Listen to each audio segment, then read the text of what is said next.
I am the first person in 100 or more years to have actually traveled the entire Lewis and Clark expedition route under my own power, traveling on their approximate timetable by paddle and pack animal.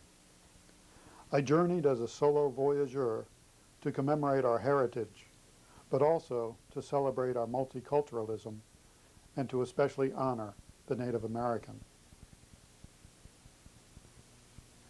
In the fall of 1805, the Lewis and Clark expedition, comprised of 31 men, 1 woman, and 1 infant, paddled down the rain, down the snowmelt on the western slope of the Rocky Mountains, arriving at the Pacific Ocean on November 14th. This voyage of discovery had departed Camp du Bois on the Mississippi River 17 months earlier, rowing, poling, paddling, and cordelling the 2,500 miles upstream on the Missouri River, crossing the 365 miles of Rocky Mountains on horseback, and then finally launching dugout canoes down the 500 remaining miles of Clearwater, Snake, and Columbia rivers to the ocean. This completion was an objective of primary importance to President Thomas Jefferson, who directed the exploration of this newly purchased Louisiana territory. I too had paddled, portaged, and towed those Missouri River miles, trekked on foot with a pack mule across the Rockies, and rowed a 15-foot dory to the Pacific Ocean, arriving at Station Camp, Washington, almost coincidentally as they had, on November 14th, the year 1999.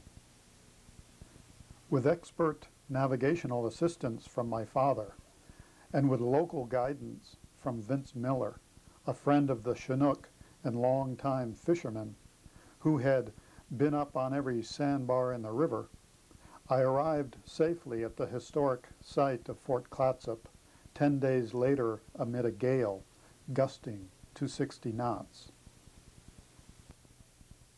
It had been a wonderful experience, an arduous 17-month east-to-west journey at 1 to 3 miles per hour, a time to soak in the variance of landscape amid the rhythms of season, to realize the vibrancy of life in every aspect of the environment. The elements were still out there, just as Lewis and Clark had written so many years ago. After wintering over on the coast at Fort Clatsop, the expedition would spend the next 6 months discovering its way home. With the sincere grassroots support of family and new friends along the way, I was looking forward to the return trek west to east, upstream on the Columbia, across the Indian trails to the Rockies covered with snow, and then to the Yellowstone River and Pompey's Tower. The completion at St. Louis, 6 months and 3,400 miles away, was not, as yet, even imaginable. Well-wishers, friends of Lewis and Clark, state park personnel, and the media gathered to see me off from Fort Clatsop on March 23rd, the year 2000. Those timeless mudflats near the fort are silent, glossy, and fresh-smelling. I'll have an incoming tide to help me up the Columbia River. The rains have stopped as I begin my paddle eastward past Astoria, a trading fort established in 1811. The kayak is well balanced, the rudder working properly after repairs. It slips through the little wavelets and reflections of sunlight. Honoring the Chinook and Clatsop, Tin Canoe, skippered by the great-great-grandson of the Chinook chief Concamalee, accompanies me as an escort and guide. I round Tongue Point, or Williams Point, and work my way up through the sand and grass islands of a wildlife refuge. There are thousands of mallards, some heron, geese, and a pair of swans. Then I am alone, encamped for the first night and on my way. Longview winds with machinery. Factories melt the air. Barges loaded with wood chips tug against far invisible walls. The current runs nearly 3 miles per hour. Mergansers, loons, and eagles. Trees grow so tall they sway just to reassure one another. Here at Hayden Island near Portland, Clark explored the Willamette River, hidden as it was behind Canoe Image Island. They thought this level, fertile basin would support upwards of 40,000 people if managed properly. Today, threatened by Portland's population, shipping pollution, and the dredging planned for a deeper channel, it is a Superfund site. There are rafts of logs, shipping terminals, and the smell of fuel oil. Our growing concerns for the salmon may represent our fears of a dying river, for an environment that can no longer nurture us. Arriving at Sandy River, named Quicksand River by Lewis and Clark, I'm up to my knees in mud getting to shore. It was worse then. 2 feet of additional fine, light volcanic ash has since been washed away from this good hunting place. Wy'east, Mount Hood, the Singer, rises to the east. I jaunt up the dancing river with a 12-mile-per-hour following breeze. Easy lapping waves tracing me to Beacon Rock, named by Captain Clark. There are remnant rapids and hints of how it was prior to Bonneville Dam, which has inundated the chutes of the Cascades. Shadows of horses rise to the surface, the steeplechase far below. I pass through the concrete lock of the dam, and then alongside the salmon platforms, beneath the steel spans of the modern Bridge of the Gods.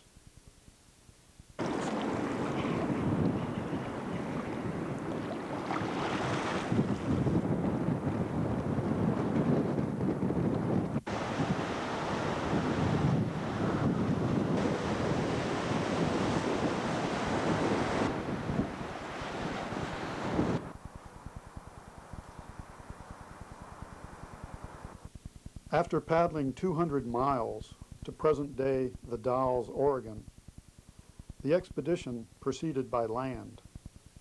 Clark was able to trade for 3 horses. More bargains were struck.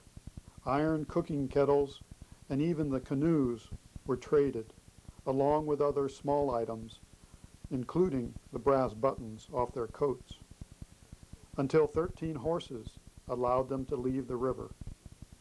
One man, Bratton, being sick, was the only one riding. At the Dalles, at Rock Fort Camp, I also made my transition from river to land, from kayak to pack mule. Trailered in from Montana, Joe, a truly excellent animal, adjusted to the new climate. We departed Rock Fort Camp on April 17th with a guide, John Carlson, a park ranger, who scouted the old Indian trails and obtained clearances through private lands, privileges which allowed us to travel within yards of Lewis and Clark's known route. This fine courtesy was a first, but other local historians in Washington, Oregon, and Idaho would waltz Joe and me along the Lewis and Clark Trail, all the way to the foot of the Rocky Mountains. Steve Plucker was one of those living historians. He met us for the trek across the Celilo Falls Indian Trail, from where Chief Yellowstone of the Walla Walla had directed Lewis and Clark. The Jones family joined us, making it an even dozen.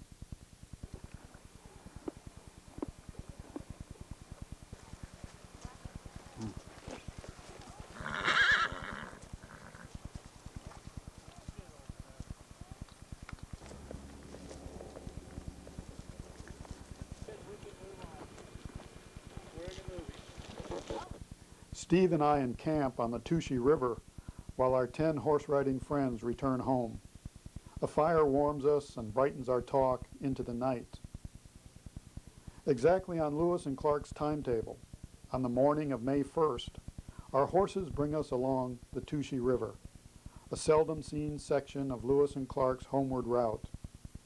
Steve, a farmer of Walla Walla sweet onions, knows the country and his neighbors, who have given us permission to ride through the cultivated fields of this beautifully undeveloped river valley. It is a rare opportunity. At a walk, the horses make 28 miles in 11 hours. Tomorrow morning, I'll say goodbye to Steve and be again on foot with Joe packing the gear. These Indian trails are natural transportation corridors, often overlaid with wagon roads and then, later on, paved. Today we are lucky the trek is overland and remote, scenic, and silent. The Three Forks Indian Trail refers to a trail coming down off the bluff. You can see it ridged into the hillside.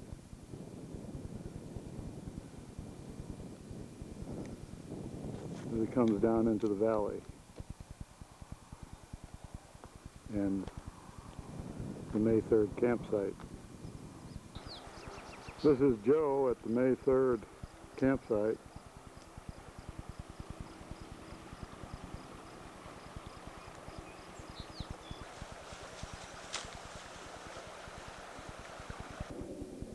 On May 4th, they departed the Cottonwood campsite,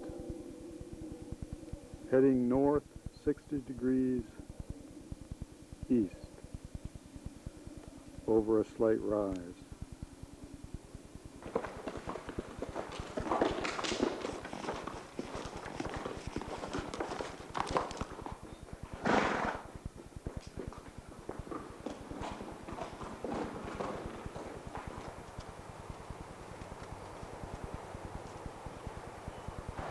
We're traveling the north side of the Clearwater River. Lewis and Clark traveled on the south side, but because of Route 12, we decided that it's much better and safer to travel along these railroad tracks. In May, Joe and I are welcomed at Kamiah, Idaho, where the expedition stayed on these Nez Perce lands from May 10th through June 9th, 1806, waiting for the snows to melt so that they might cross the Rockies.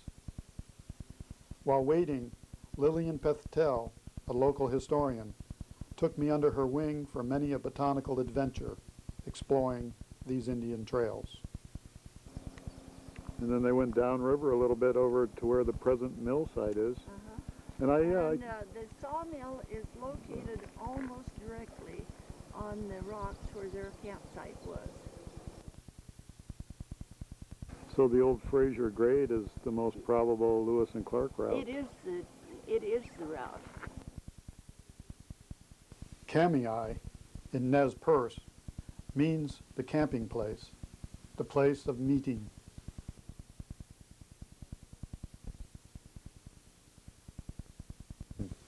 Idaho's state flower, the syringa, was blooming.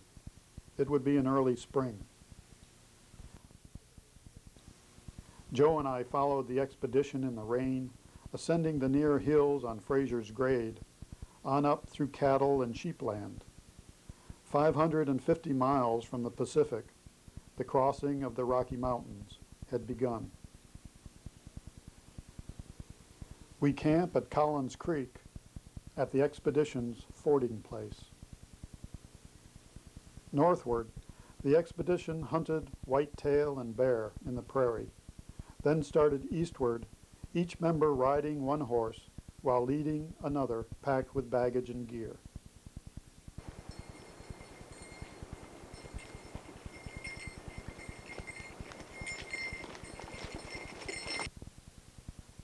Quiet and beautiful, Early sunlight mottles the forest floor, lifting the pine and fir scent into splashes of warmth, small cauldrons of light.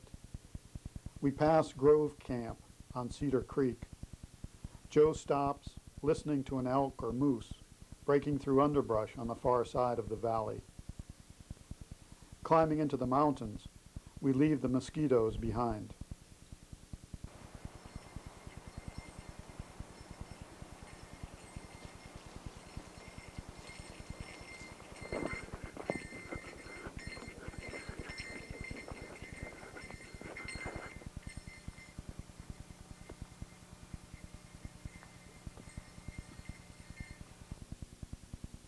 Lewis and Clark entered Hungry Creek on June 16th, confident that they could navigate themselves back across the Rocky Mountains.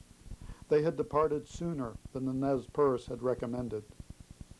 Reaching elevations above and to the east of Hungry Creek, the Indian Trail on Willow Ridge became impassable. They had to cache their baggage high in the trees and make a retrograde march, the only one of their entire journey. Joe and I encountered some of the same conditions.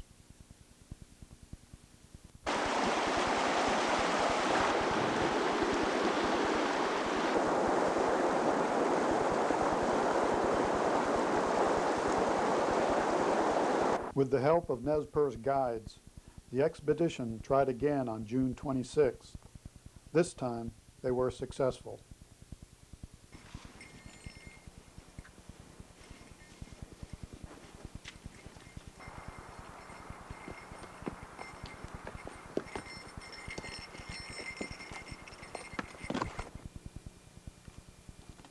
There's some more of the Willow Ridge Trail.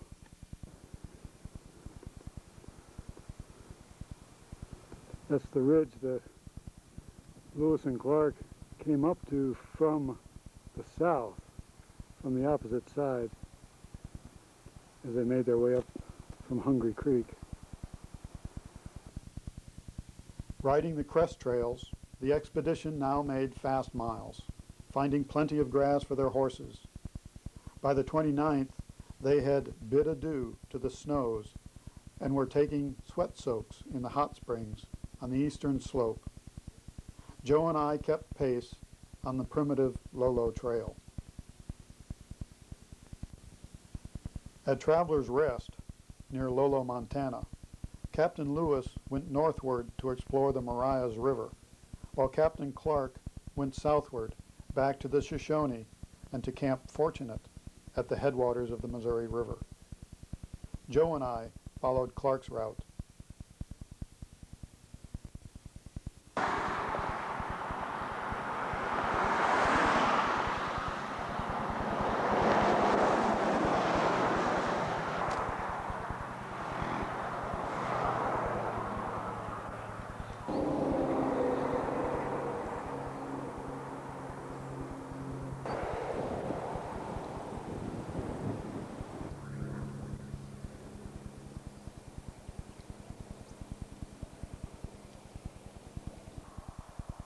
This is the Bitterroot Valley looking south towards Lost Trail Pass.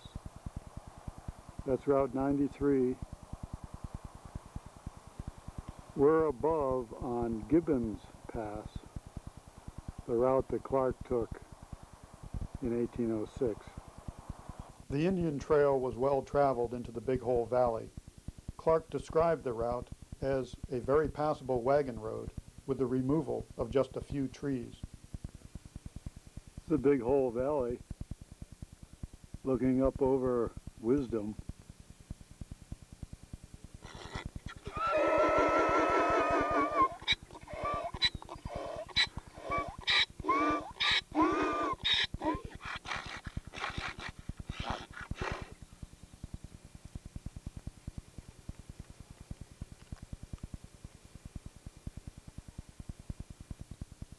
A local historian, Ann Logie, identifies this spring as Clark's campsite for July 7th.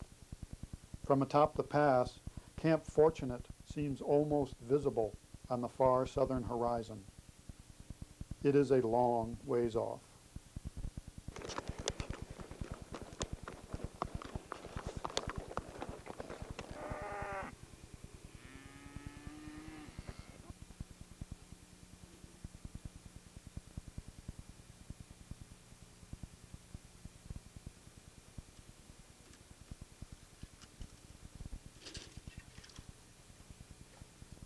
At Shoshone Cove, Horse Prairie, Chris McNeil, Joe's owner, joins us for the final 9-mile ride. I'm glad to be off my feet, and Joe happily greets his buddies. We have been trekking the land for nearly 3 months. The next day, Joe and I complete our trek at Camp Fortunate, where Clark and his party recovered the canoes, which they had sunk with stones the previous year.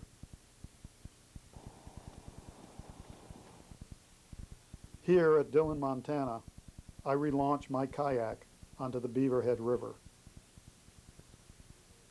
Paddling over gravel in drought conditions, it is a beautiful float. The sunrise at the Beaverhead, July 19th. Beaverhead Rock from the southwest. We're coming into the town of Twin Bridges.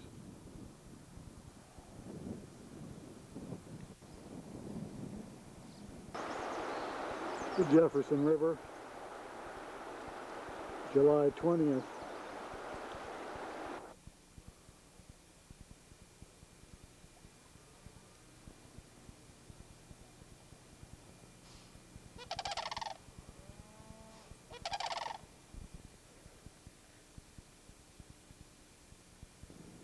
This is part of the lower Jefferson River.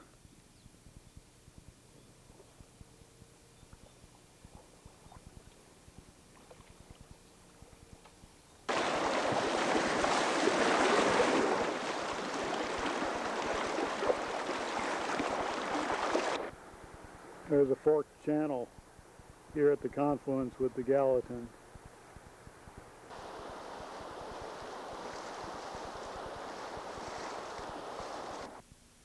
No longer having Joe with me at the Gallatin, I put together a portage cart for my 60-mile hike to the Yellowstone River.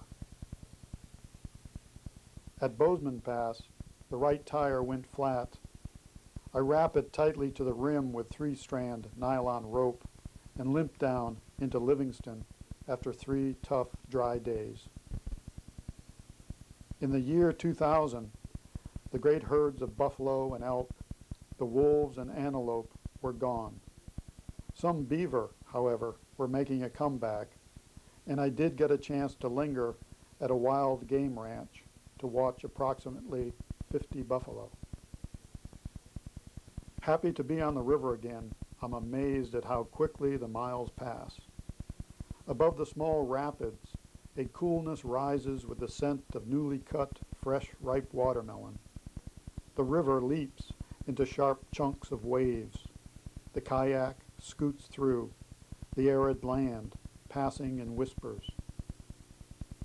Occasionally, the clear, rushing mountain snows heap into standing waves, 4 and 5 feet tall. Clark has the men lash a buffalo hide between the poles to keep out the water.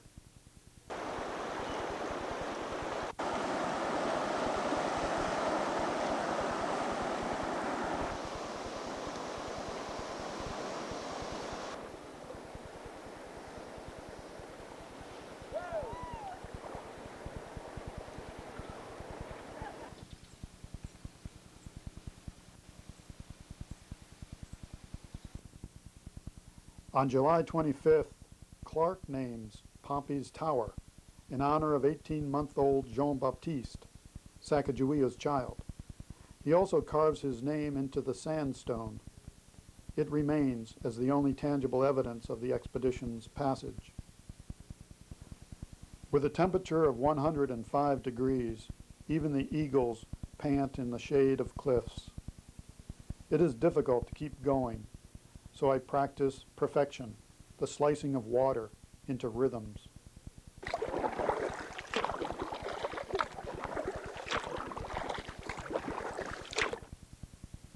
The Yellowstone is a river for catfish now, and for irrigated acres of corn. No grizzly bear nor buffalo disturb my sleep. In places, there is hardly any current, But on August 1st, I make 40 miles after 9 hours of paddling. Not bad. It's the best I can do. Clark's party of 13 encamped here for its final night on the Yellowstone, at Charbonneau Creek, which now enters right below the railroad bridge. They reached the confluence with the Missouri River on August 2nd and reunited with Lewis's group on the 12th. Lewis had been accidentally shot while hunting, but would recover by the time they arrived at St. Louis.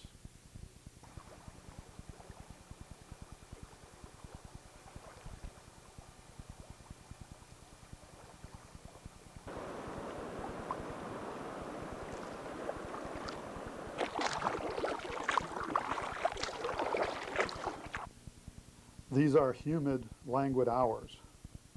The present-day reservoirs are immense, flat spaces of water and seem to go on forever.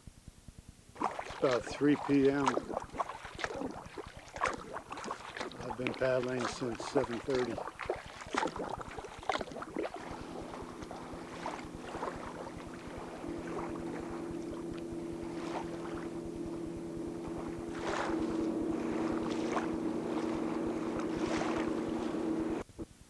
Buffalo do not stand in the water as cattle do. I don't know why this is, except to say that buffalo are in all ways better suited to the climate and conditions of the Great Plains. They winter over better and suffer less. This herd on the Berthold Reservation in North Dakota brings the deserted prairie to life.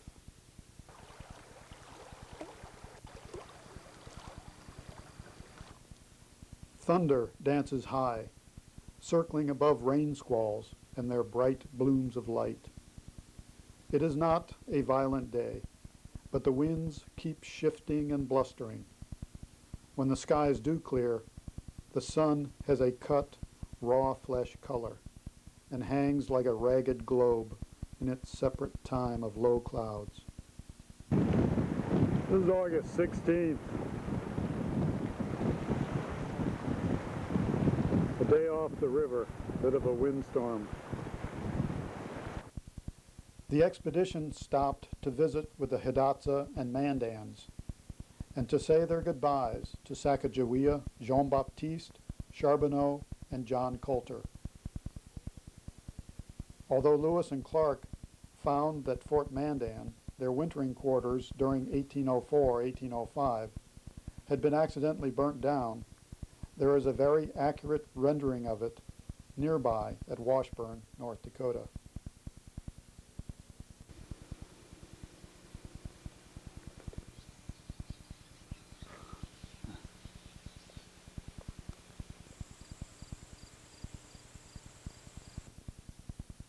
Up to now, I had walked and paddled 2,500 miles from the Pacific Ocean, through the states of Washington, Oregon, Idaho, Montana, North Dakota, and South Dakota.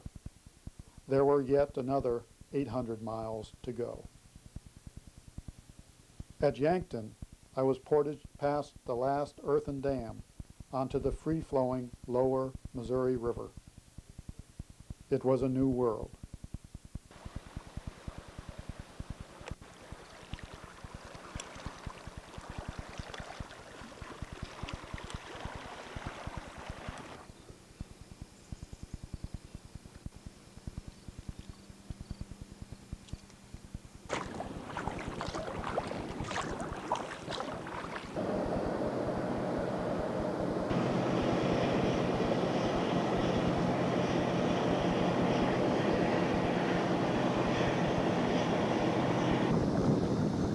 The high bluffs and promontory that Lewis and Clark felt would make a good site for a fort is now downtown Kansas City.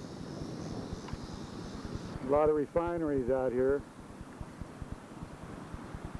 and it really stinks.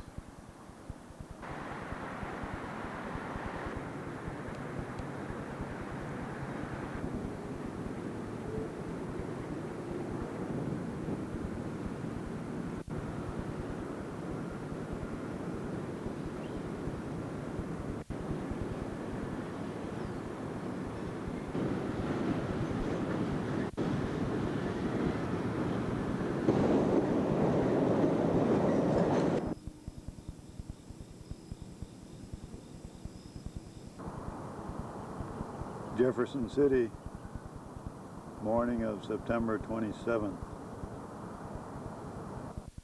The Lewis and Clark expedition was a voyage of discovery. It arrived at St. Louis on September 23rd, 1806. In 2 years, 4 months, it had traveled a total of 6,800 miles, most by river, some by land. As a group, they had explored and mapped a water route to the Pacific Ocean, scientifically documented much of the new plant and animal life, and established commerce with Native American tribes, many of whom were unknown amid this surprising variance of landscape. It was the beginning of a great migration. My last camp on the Missouri was a time to consider all those individuals, small businesses and towns and tribes who had made my jaunt on the trail possible. It was not easy to leave this world of space and quietude.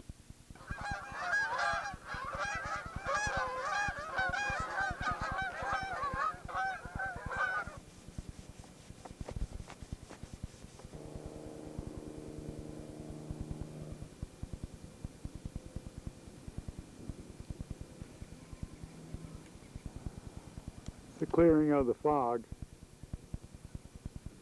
September 29th.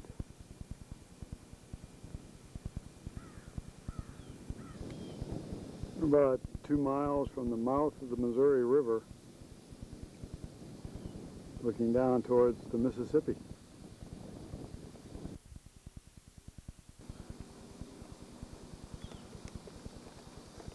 There is the Lewis and Clark Memorial.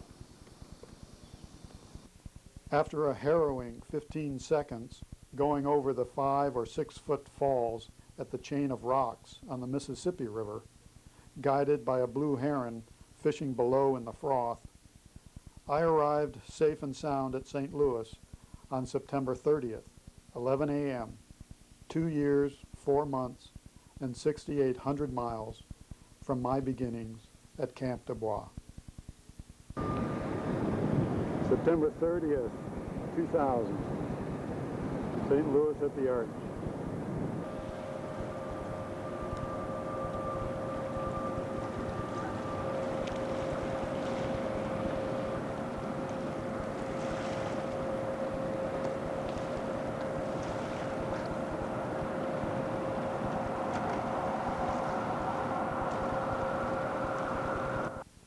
For me, the entire journey had been an opportunity in learning how to love the earth.